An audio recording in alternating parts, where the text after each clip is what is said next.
square miles, or 70,280 square kilometres.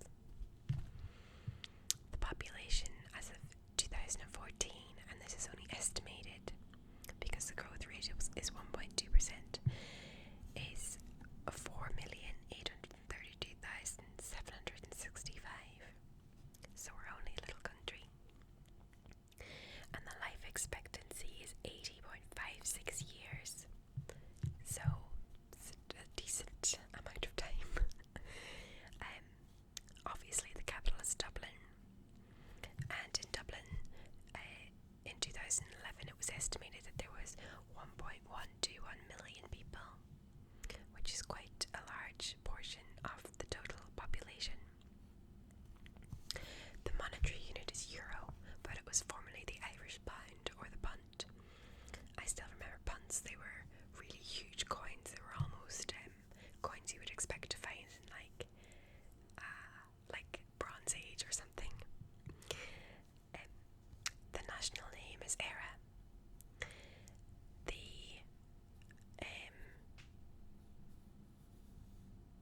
languages are Gaelic and English. They're both official languages. Gaelic is spoken mostly in Gaeltachts, which are located around the country, and they're basically just little sections of Ireland that deal day-to-day life speaking Gaelic. But Gaelic's taught in schools as well, but it's normally you can choose it. It's not compulsory. There's facts about ethnicity, race, religions.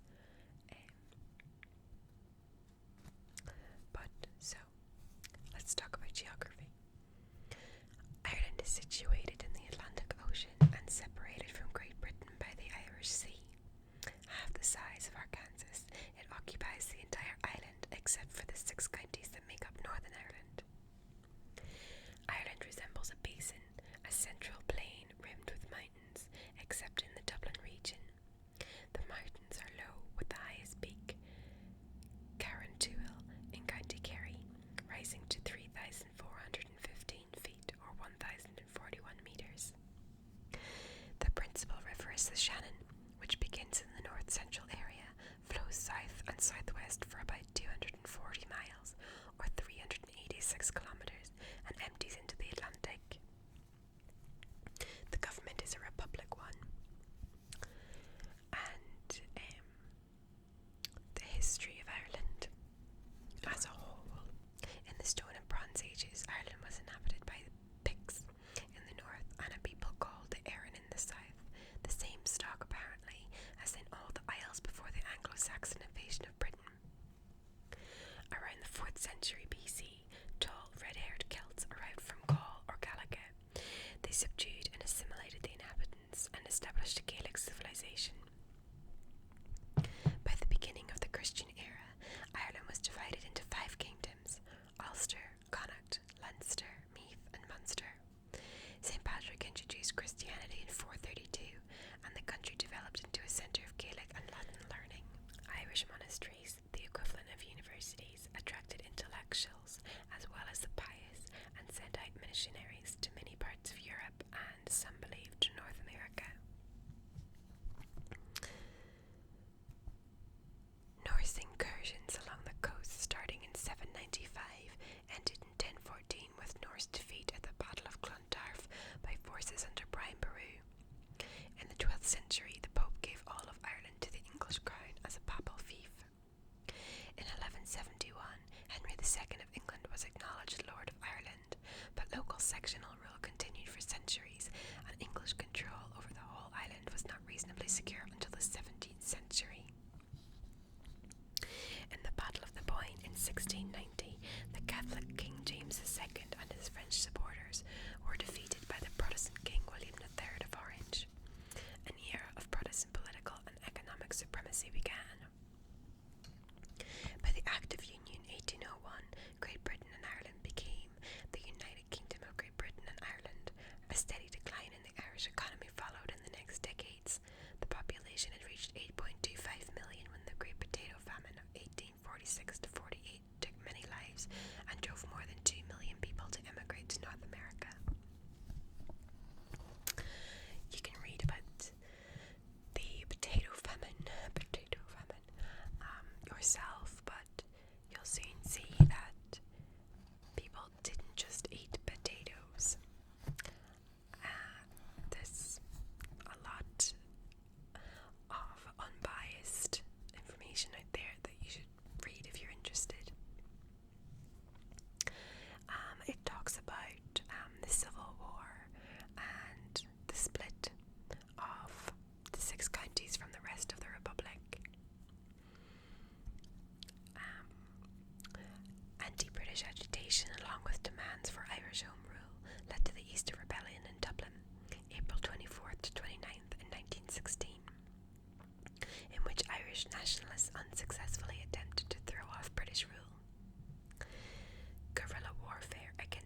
ensued between those supporting the Anglo-Irish Treaty that established the Irish Free State and those repudiating it because it led to the partitioning of the island.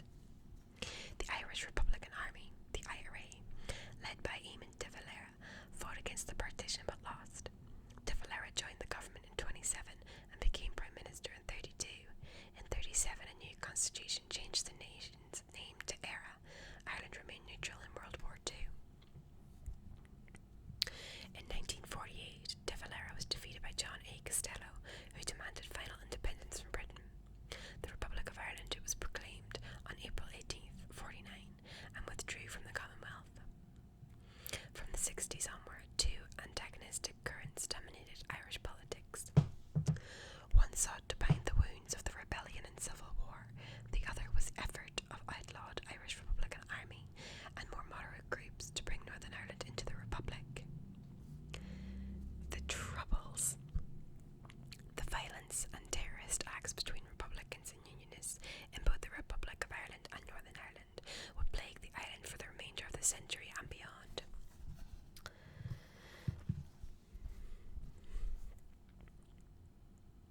There's a lot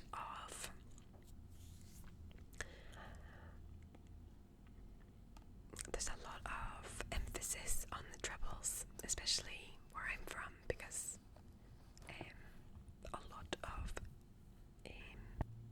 devastating things happened. So there's still a lot of emphasis on moving forward and creating peace and things like that. But you can't move forward if you're constantly talking about the past. So I think in some places they'll just remain in the past because that's what they base everything on. Ireland's first woman president heralded social change. Under the first programme for economic expansion, 58 to 63, economic protection was dismantled and foreign investment encouraged. This prosperity brought profound social and cultural changes to what had been one of the poorest and least technologically advanced countries in Europe. Ireland joined the European Economic Community, which is now the EU, in 73. In 1990 presidential election, Mary Robinson was elected the Republic's first woman president. The election of a candidate with socialist and feminist sympathies was regarded as a watershed in Irish political life, reflecting the changes taking place in Irish society. Irish voters approved the Maastricht Treaty, which paved the way for the establishment of the EU by a large majority in a referendum held in 92. In 93, the Irish and British governments signed a joint peace initiative, the Downing Street Declaration, which affirmed Northern Ireland's right to self-determination. And then it goes on to talk about the Good Friday Agreement and things. That was agreed on April 10th, 98.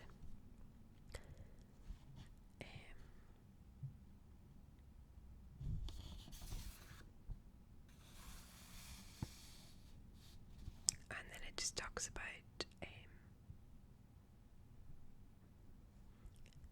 Sinn Féin and things like Sinn Féin and the IRA and the DUP and things. I should mention that my views are not,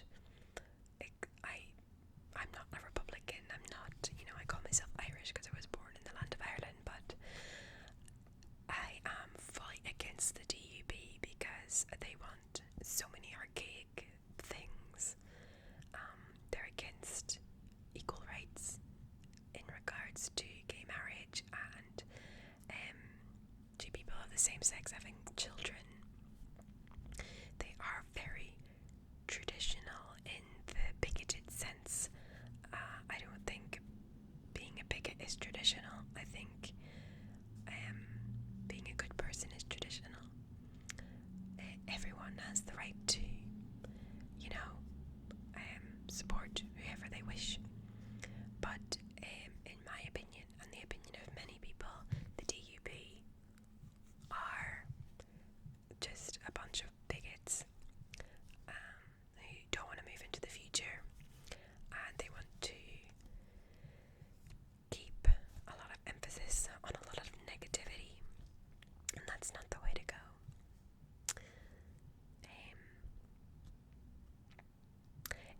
talks about Ireland becoming an economic powerhouse. In the last 15 years, the economy has grown as much as 10%. And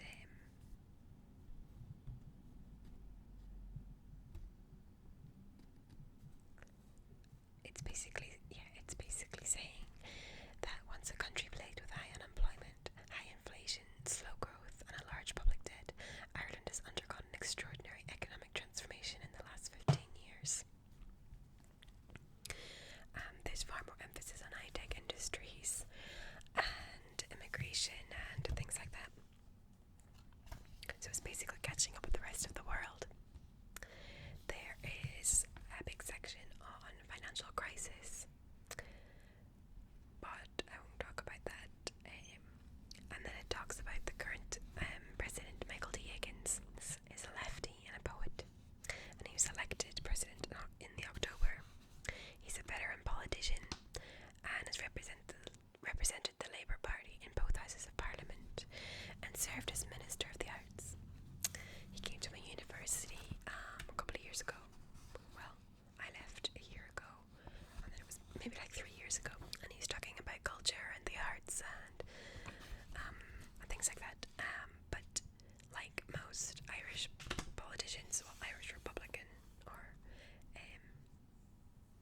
like just non-Britain lovers, they normally start out with their speech in Gaelic. Well, Higgins does anyway. So he would say what he wants to say in Gaelic and then in English, which I think is nice. And then obviously on May 22nd this year, 2015, Ireland became the first country to legalise same-sex marriage in a national referendum. Woo. Turnout for the vote was 16.5%. Of those who voted, 62.1% chose in favour for changing the country's constitution to allow same-sex marriage. The vote came 22 years after Ireland decriminalised homosexuality.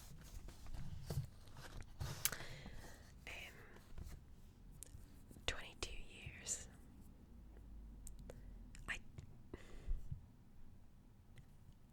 I just think it's crazy. I can't get my head around the fact that it's illegal to love someone. The referendum's results showed that how quickly the historically conservative country had changed. Of the outcome, Prime Minister Taoiseach Enda Kenny said, "With today's vote, we have disclosed who we are, a generous, compassionate, bold, and joyful people."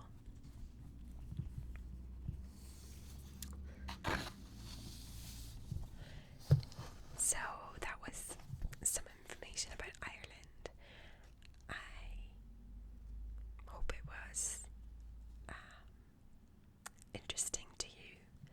A lot of it is common knowledge, but I think next time I do a video like this, I'll have a lot more interesting facts, because I don't know, the history can be quite dark or really flat. But I hope you enjoyed it. I am working on some other video ideas, but if you have any requests, please leave them below. That's about it, so I'll see you in my next video. Bye. Which is weird to say, but it's really exciting. It's a vegan documentary, but it's